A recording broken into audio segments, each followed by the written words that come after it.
નમસ્કાર દર્શક મિત્રો, હું પ્રીતિ સરાનસે સિટી ન્યૂઝમાં આપ સૌનું સ્વાગત કરું છું। સમાચારની શરૂઆત કરતા પહેલા એક નજર આજના મુખ્ય સમાચારો પર। પત્રકાર ઉપર થયેલા હિંસક હુમલાના કારણે વલસાડના પત્રકારોએ કલેક્ટરશ્રીને આવેદનપત્ર આપ્યું। આમ આદમી પાર્ટીના સંજય સિંઘે દાદરાનગર હવેલીમાં મોહનભાઈ ડેલકરને શ્રદ્ધાંજલિ આપી। વલસાડની સિવિલ હોસ્પિટલમાં લોબરલ કેપિલરી હિમેન્જિયોમાનું સફળ ઓપરેશન કરવામાં આવ્યું। પાડીમાં કોરોના રસી લેવા માટે સિનિયર સિટીઝન અવ્યવસ્થાના કારણે પરેશાન। હવે સમાચાર વિગતવાર જોઈએ। તાપી જિલ્લામાં સ્થાનિક ચેનલના પત્રકાર ઉપર થયેલા હિંસક હુમલા સંદર્ભે વલસાડના પત્રકારોએ વલસાડ જિલ્લા અધિક કલેક્ટર N.A. રાજપૂતને આવેદનપત્ર આપી પત્રકારો માંગ કરી। મળતી વિગતો મુજબ તાપી જિલ્લામાં સ્થાનિક ચેનલના પત્રકાર અનિલ ગામે દ્વારા ચૂંટણી પરિણામના દિવસે પરિણામ જાહેર થયા તે બાદ જિલ્લા પંચાયતની ચૂંટણી હારી ગયેલા ભાજપના ઉમેદવાર દિનેશભાઈ ગામિતના બ્રેકિંગ ન્યૂઝ પ્રસારિત કર્યા હતા, જેની અદાવત રાખી સાંજે 7 વાગે અનિલભાઈ બાઇક ઉપર પસાર થઈ રહ્યા હતા ત્યારે તેમને મળતિયાઓ સાથે રસ્તા ઉપર અટકાવી માર માર્યો હતો, જેમાં મીડિયા કર્મીઓને ખભાના ભાગે ફ્રેક્ચર થતા સિવિલ હોસ્પિટલમાં સારવાર કરાવવાની નોબત આવી હતી। બનાવ અંગે મીડિયા કર્મીએ પોલીસ ફરિયાદ નોંધાવી હતી। આ ઘટનામાં પત્રકાર આલમમાં ઘેરા પ્રત્યાઘાત પડ્યા છે। વલસાડના પત્રકાર વેલફેર એસોસિએશનના આ ઘટનાની નિંદા કરી વલસાડના અધિક કલેક્ટર N.A. રાજપૂતને આવેદનપત્ર આપ્યું હતું। ગુજરાત સરકારને પહોંચાડવા માટે લખાયેલા આવેદનપત્રમાં અવારનવાર પત્રકારો ઉપર થતા હુમલાની ઘટના સંદર્ભે સરકાર ગંભીર બની પત્રકારો પર થતા હુમલા અંગે કાયદો ઘડવાની માંગ કરી હતી, તેમજ ગુંડા બની કાયદો હાથમાં લેનારાઓને નશ્યત કરવાની પણ માંગ કરી હતી। આમ આદમી પાર્ટીના સંજય સિંઘે આજે દાદરાનગર હવેલીમાં સ્વર્ગવાસી મોહનભાઈ ડેલકરને શ્રદ્ધાંજલિ આપવા માટે આવી પહોંચ્યા। આમ આદમી પાર્ટીના સંજય સિંઘે આજે દાદરાનગર હવેલીમાં સ્વર્ગવાસી મોહનભાઈ ડેલકરજીને શ્રદ્ધાંજલિ આપવા માટે આવી પહોંચ્યા। દિલ્હીથી આવેલ સંજય સિંઘે ડેલકરજીને ન્યાય મળે તે માટે આશ્વાસન આપ્યું હતું, સાથે જ આવનારા દિવસોમાં સંસદમાં પણ ડેલકરજીને ન્યાય મળે તે બાબતે પ્રશ્નો રજૂ કરશે એવી ખાતરી આપી।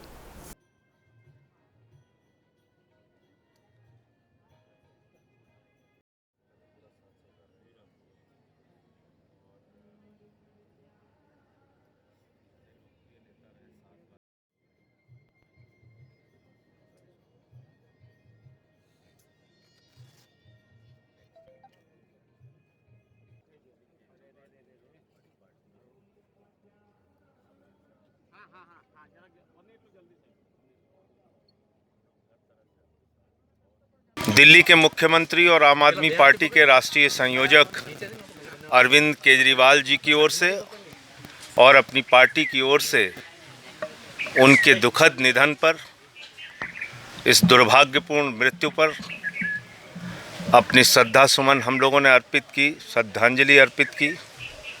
ईश्वर से प्रार्थना की कि उनके पुण्य आत्मा को अपने चरणों में स्थान दे।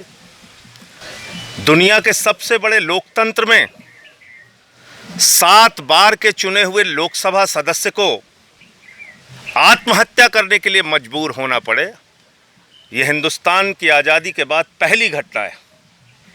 इतना दुखद हादसा किसी एमपी के साथ आज़ादी के बाद नहीं हुआ कि उन्हें अपने आत्महत्या के बाद न्याय की उम्मीद भी इस क्षेत्र से नहीं थी। मुंबई में जाके उन्होंने आत्महत्या की कि कम से कम मेरी मृत्यु के कारण की जांच तो निष्पक्ष तरीके से हो सके। उनको ये उम्मीद नहीं थी कि जहां से वो 7 साल मेंबर ऑफ पार्लियामेंट रहे, 7 बार मेंबर ऑफ पार्लियामेंट रहे, जहां से उनके पिताजी मेंबर ऑफ पार्लियामेंट रहे, जहां से उनके परिवार ने हिंदुस्तान में इस क्षेत्र को शामिल कराने के लिए, दादरा नगर हवेली को शामिल कराने के लिए खुद से जाकर अनुरोध किया, उस परिवार को आज न्याय के लिए आत्महत्या करना पड़े, और आत्महत्या भी ऐसी जगह पे करना पड़े कि उसे जांच में भी न्याय की उम्मीद ना हो। आज हम किसी भी तरह के राजनीतिक चर्चा हमारी नहीं हुई है। आज जो भी हमारी बातचीत हुई है इस पूरी दुखद घटना को लेकर हुई है। देखिए, मैं तो ये केंद्र शासित शब्द से ही मुझे परहेज है। जब हिंदुस्तान 1947 को आज़ाद हो गया तो केंद्र शासित क्या है? पूरे देश में लोकतंत्र है, दुनिया का सबसे बड़ा लोकतंत्र है भारत। यहाँ पे लोक बड़े होते हैं, तंत्र बड़ा नहीं है। तो इसलिए केंद्र शासित शब्द से ही हमें परहेज है। केंद्र शासित कुछ नहीं होना चाहिए, जनता का शासन हर जगह होना चाहिए। और इस क्षेत्र में भी हमारी गतिविधियां आने वाले दिनों में और तेजी के साथ बढ़ेंगी। સમાચારોમાં સમય છે નાનકડા વિરામનો. વિરામ બાદ આપ જોઈ શકશો વલસાડની સિવિલ હોસ્પિટલમાં લોબ્યુલર કેપિલરી હિમેન્જિયોમાનું સફળ ઓપરેશન કરવામાં આવ્યું. પાડીમાં કોરોના રસી લેવા માટે સિનિયર સિટીઝન અવ્યવસ્થાના કારણે પરેશાન.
વિરામ બાદ આપનું સ્વાગત છે. વલસાડની સિવિલ હોસ્પિટલમાં બોઈસરના દર્દીનું લોબ્યુલર કેપિલરી હિમેન્જિયોમાનું સફળ ઓપરેશન કરવામાં આવ્યું. આ ઓપરેશન માટે GMERS હોસ્પિટલ વલસાડના તબીબ અધિક્ષક ડોક્ટર અમિત શાહનો મહત્વપૂર્ણ સહયોગ પ્રાપ્ત થયો હતો. મહારાષ્ટ્ર રાજ્યના બોઈસરના રહેવાસી 29 વર્ષીય એક દર્દી છેલ્લા 1.5 વર્ષથી નાકના ભાગથી બહાર આવતી અને મગજની નજીક રહેલી લોહીની ગાંઠથી પીડાતા હતા. વલસાડની GMERS હોસ્પિટલ ખાતે તેમનું ઓપરેશન વલસાડના કાનના ગળા વિભાગના વડા ડોક્ટર નિખિલ પટેલ અને તેમની ટીમ ડોક્ટર ખ્યાતિ પટેલ તથા ડોક્ટર ધ્રુવ ત્રિવેદી અને ખાનગી ડોક્ટર મિતેશ મોદીના સહયોગ તથા એનેસ્થેટિક ટીમ ડોક્ટર મનીષા કોઠારી અને ડોક્ટર પ્રાર્થના જોશી તથા નર્સિંગ સ્ટાફ સેજલ ટંડેલ તથા મયુરી પટેલ અને પ્રવીણા પટેલ દ્વારા સફળતાપૂર્વક કરવામાં આવ્યું છે. આ ઓપરેશન માટે GMERS હોસ્પિટલ વલસાડ તબીબ અધિક્ષક ડોક્ટર અમિત શાહનો મહત્વપૂર્ણ સહયોગ પણ પ્રાપ્ત થયો હતો. ખાસ હું સૌને એક ખુશીના સમાચાર આપવા માંગીશ કે સિવિલ હોસ્પિટલ વલસાડ એટલે કે જે હવે GMERS medical college hospital Valsad તરીકે ઓળખાય છે, તેમાં આજે એક ખૂબ જ રેર સર્જરી કરવામાં આવેલ છે. તે ENT વિભાગના મારા ડૉક્ટર નિખિલભાઈ પટેલ અને તેમની ટીમે આ પ્રોસિજર કરીને સફળતાપૂર્વક દર્દીને એને દુઃખમાંથી નિજાત અપાવેલ છે. આપ જેમ પહેલાં જાણી ચૂક્યા છો કે આ સર્જરી ખૂબ જ રેર હોય છે, લગભગ હજારો લાખોમાં એક જણને થતી હોય છે અને આને જે ઓપરેશનનો જે ખર્ચ પણ આવે છે તે પણ ખૂબ મોંઘો હોય છે અને આ સર્જરી ચાલે છે પણ ઘણા કલાકો સુધી. એટલે હું ખાસ અભિનંદન આપીશ મારી ડૉક્ટરોની ટીમને, મારી મેનેજમેન્ટની ટીમને, મારા ઓપરેશન થિયેટરના નર્સિંગ સ્ટાફ અને સર્વન્ટ્સને અને સૌ કોઈ જે આમાં સંમિલિત હતા તે સૌને અભિનંદનને પાત્ર છે. સાથોસાથ હું પ્રજાજનોને ખાસ એમ જણાવવા માંગીશ કે આપ વલસાડ સિવિલ ખાતે જે ઇન્ફ્રાસ્ટ્રક્ચર છે, જે મારા વેલ ટ્રેન્ડ તજજ્ઞ ડૉક્ટર્સ છે અને જે મારું વેલ ટ્રેન્ડ સ્ટાફ છે એનો તમે લાભ લો. આપ સૌને જાણકારી જ હશે કે અહીંયા સૌ પ્રથમ અને સૌ દરેક પ્રોસિજર્સ નિઃશુલ્ક કરવામાં આવે છે અને આપ સારા સ્વાસ્થ્ય મેળવો એવી મારી સૌને શુભેચ્છા. આજે જે દર્દી હતો તે 29 વર્ષનો પુરુષ હતો, જેને નાકમાં ગ્લોબ્યુલર કેપિલરી હિમેન્જિયોમા કહેવામાં આવે છે એ પ્રકારની લોહીની ધમનીમાંથી આવતી ગાંઠ હતી, જે નાકના વાટે નાકની બહાર સુધી આવી ગઈ હતી અને તેનું ઓપરેશન આજે કરવામાં આવ્યું. એ ઓપરેશનમાં નાકની બહારથી ચીરો મૂકીને, જેને લેટરલ રાઇનોટોમી કહેવાય છે, એ ઓપરેશન દ્વારા અમે લોહીની નળી સુધી અમે ઉપર સુધી પહોંચ્યા અને ત્યાંથી એને કોટરી કરીને આખી ગાંઠ કાઢવામાં આવી હતી. જે પ્રકારે આ લોહીની ગાંઠ જ હતી એટલા માટે દર્દીને લોહી નાકમાંથી કન્ટિન્યુઅસ પડે જતું હતું. છેલ્લા 1.5 વર્ષથી આ પ્રોબ્લેમ હતો ને, એટલે જો એ ચાલુ જ રહે તો એ લોહીની કમીના કારણે એને ઘાતક પુરવાર થઈ શકે. પ્લસ એ જે જગ્યાએથી આવતી હતી એ મગજની નીચેથી નાકની અંદરથી આવતી હતી, એના કારણે નાક પણ એનું ફૂલી ગયું હતું. શ્વાસ લેવામાં પૂરેપૂરી તકલીફ પડતી હતી. એ વ્યક્તિ મોઢાથી જ શ્વાસ લેતી હતી, એટલા માટે એને પછી બીજા બધા પ્રોબ્લેમ્સ પણ ચાલુ થાય. જો લગભગ 2 થી 3 લાખ રૂપિયાનો ખર્ચો તો થાય, પરંતુ એને જે જગ્યાએ એક જગ્યાએ જઈને આવ્યો હતો દર્દી, ત્યાં એને લગભગ 6 લાખ સમજાવ્યા હતા. એટલે ઓછામાં ઓછા 2 થી 3 લાખ રૂપિયા તો ઓપરેશનના જ થાય અને બીજા બધા ખર્ચા મળીને બીજા 2-3 લાખ એડ થઈ શકે. સર, આ સર્જરી કેટલા કલાકની રહી હતી? આ સર્જરી 3 કલાકની રહી હતી. 3 કલાકમાં સર્જરી પૂરી થઈ ગઈ હતી. વાપી બજારમાં આવેલ એક દુકાનમાં આજ સવારના સમયે અચાનક આગ લાગતા નાસભાગ મચી ગઈ હતી. લોકોમાં અફરાતફરીનો માહોલ પણ સર્જાયો હતો. જોતજોતમાં વાપીની દુકાનમાંથી આગની લપેટમાં દુકાન બળીને ખાખ થઈ ગઈ. વાપી બજારમાં આવેલ એક દુકાનમાં આજે સવારના સમયે અચાનક આગ લાગતા નાસભાગ મચી ગઈ હતી. લોકોમાં અફરાતફરીનો માહોલ પણ સર્જાયો હતો. જોતજોતામાં વાપીની દુકાનમાં આગના કારણે દુકાન બળીને ખાખ થઈ ગઈ હતી. આગના ઉપર માળતી સુધી ફેલાઈ ગઈ હતી અને આસપાસની દુકાનો પર આગના લીધે લોકો દોડી આવ્યા હતા. વાપી ટાઉનના ફાયર બ્રિગેડની 3 જેટલી ગાડીઓ આગ પર કાબુ મેળવવા માટે પાણીનો છંટકાવ કર્યો હતો. વાપી ટાઉનની બજારમાં રસ્તો ન હોવાથી ફાયર બ્રિગેડના જવાનોને ખૂબ જ મુશ્કેલીનો સામનો કરવો પડ્યો હતો. ટ્રાફિક પણ જામ થયું હતું. સમાચારોમાં ફરી સમય છે નાનકડા વિરામનો. વિરામ બાદ આપ જોઈ શકશો. પાડીમાં કોરોના રસી લેવા માટે સિનિયર સિટીઝન અવ્યવસ્થાના કારણે પરેશાન.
વિરામ બાદ ફરી આપનું સ્વાગત છે. પાડી CHC સેન્ટર ખાતે સિનિયર સિટીઝનને કોરોના રસી લેવા કલાકો સુધી સોશિયલ ડિસ્ટન્સના અભાવ સાથે લાઇનમાં ઊભા રહેતા આક્રોશ. પાડીના નામાંકિત એડવોકેટ સહિત 50થી વધુ સિનિયર સિટીઝન અવ્યવસ્થાના કારણે પરેશાન. વલસાડ જિલ્લામાં ફરી કોરોના વેક્સિનેશન પ્રોગ્રામ શરૂ થયો છે, ત્યારે 60 વર્ષથી વધુ ઉંમર ધરાવતા વ્યક્તિઓને હાલ પીએચસી સેન્ટર અને ખાનગી હોસ્પિટલમાં વેક્સિનેશન આપવામાં આવી રહી છે. સમગ્ર દેશમાં કોરોના મહામારીને લઈને રસીકરણ અભિયાન ચાલી રહ્યું છે, ત્યારે આજરોજ પારડી સરકારી હોસ્પિટલ ખાતે સિનિયર સિટીઝનને કોરોના રસીકરણ માટે બોલાવવામાં આવ્યા હતા. સિનિયર સિટીઝને ઓનલાઈન નોંધણી કરાવ્યા બાદ તેઓને આજરોજ શુક્રવારના સવારે 9 વાગે સીએચસી સેન્ટર ખાતે બોલાવવામાં આવ્યા હતા, પરંતુ સિનિયર સિટીઝનનો જણાવ્યા મુજબ અહીં સોશિયલ ડિસ્ટન્સનો અભાવ જોવા મળ્યો હતો અને એક સાથે 50થી વધુ વ્યક્તિઓને બોલાવતા લાઇનમાં ઊભા રહેવા પડ્યું હતું. તેમજ હોસ્પિટલમાં ઉપરથી નીચે આટાફેરા મરાવવા સિનિયર સિટીઝને નારાજગી વ્યક્ત કરી હતી. તેમજ ફ્રેક્ચર થવા અથવા બીમારીથી પીડાતા વૃદ્ધોને પણ સુવિધા પૂરી ન પડાતા અર્બન હેલ્થના સ્ટાફ સામે રોષ વ્યક્ત કર્યો હતો. તેમજ સિનિયર એડવોકેટ જવાહરલાલ દેસાઈએ જણાવ્યું હતું કે કલાકો સુધી કતારમાં વૃદ્ધ કેવી રીતે ઊભા રહી શકે અને કોરોના વેક્સિન લેવા માટે સરકારના કોરોના ગાઈડલાઈન મુજબ માસ્ક અને સોશિયલ ડિસ્ટન્સનો અભાવ જોવા મળ્યો હતો અને સાંજ સુધીમાં 50થી વધુ સિનિયર સિટીઝનને કોરોના વેક્સિનનો ડોઝ મુકાવવામાં આવ્યો હતો અને ડોક્ટરો આ સમસ્યા અંગે કેમેરામેન સામે આવવાનું ટાળ્યું હતું.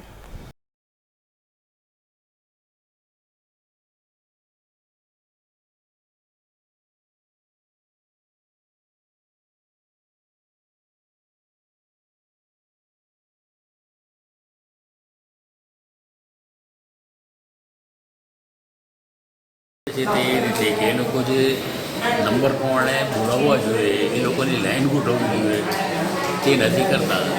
અને ગમે તે માણસો ને અંદરથી પહેલાં લે એ બીજા માણસોને અવરોધ થાય છે, તે લોકો બેસી રહેવું પડે. સિનિયર સિટીઝન ઊભા નથી રહી શકતા, તે લોકો બેસી રહે, એ લોકો બોલાવે એમ કરીને તો બોલાવતા નથી.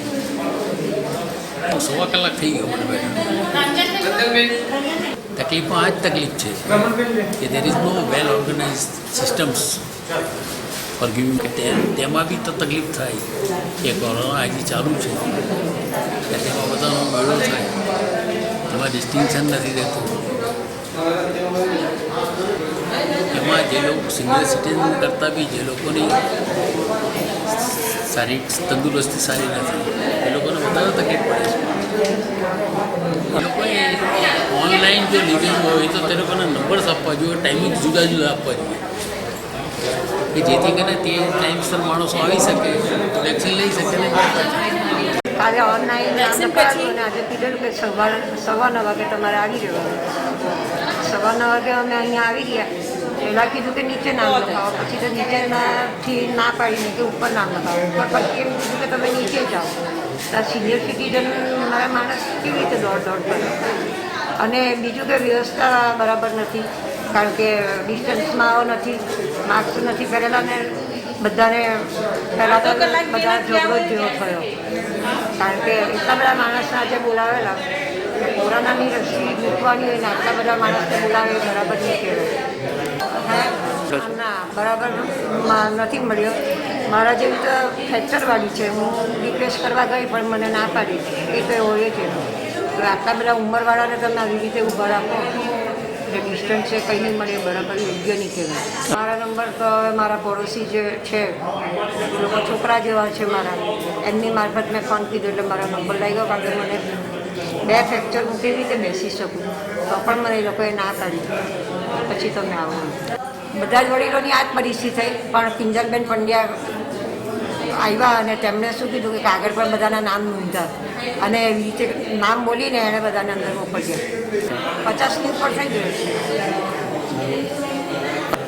સિનિયર સિટીઝનવાળાને તો પહેલાં બોલાવવા જ જોઈએ અને એમને સુવિધા બી બરાબર આપવી જોઈએ.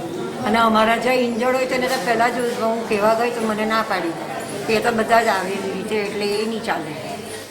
પ્રકારની વેક્સિનેશનની આજે શરૂઆત થઈ. આજે સિનિયર સિટીઝનનો વારો હતો. ઘણી મોટી સંખ્યામાં સિનિયર સિટીઝનો ભેગા થયા હતા. રજિસ્ટ્રેશન માટે થોડું અડચણ પડી, પરંતુ મીડિયાના માધ્યમથી પછી નિયંત્રણમાં લેવામાં આવ્યું અને બહુ સુંદર રીતે ઘણી ભીડ થઈ ગઈ હતી, છતાં પણ પરિસ્થિતિ કાબૂમાં લાવીને બધાને ન્યાય ઉપરવાળા સિનિયર સિટીઝન આવ્યા હતા. થોડું ઉપર નીચે થયું, પરંતુ છેલ્લે પછી પરિસ્થિતિ કાબૂમાં લઈ લગભગ 50-60 સિનિયર સિટીઝનોને આજે વેક્સિનેશન કરવામાં આવ્યું છે. હા, કંઈક એવી વ્યવસ્થા કરવામાં આવે કે જેથી સિનિયર સિટીઝનને સગવડ રહે, ડૉક્ટરની પણ સગવડ સચવાય, એ રીતનું કંઈક આયોજન કરવાની જરૂરિયાત લાગે છે. સમાચાર પૂરા કરતા પહેલા એક નજર આજના મુખ્ય સમાચારો પર. પત્રકાર ઉપર થયેલા હિંસક હુમલાના કારણે વલસાડના પત્રકારોએ કલેક્ટરશ્રીને આવેદનપત્ર આપ્યું.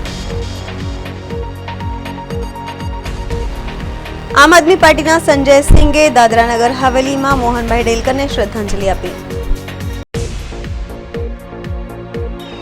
વલસાડની સિવિલ હોસ્પિટલમાં લોબરલ કેપિલરી હિમેન્જિયોમાનું સફળ ઓપરેશન કરવામાં આવ્યું. પાડીમાં કોરોના રસી લેવા માટે સિનિયર સિટીઝન અવ્યવસ્થાના કારણે પરેશાન. તો આ હતા અત્યાર સુધીના સમાચાર. જોતા રહો સિટી ન્યૂઝ. નમસ્કાર.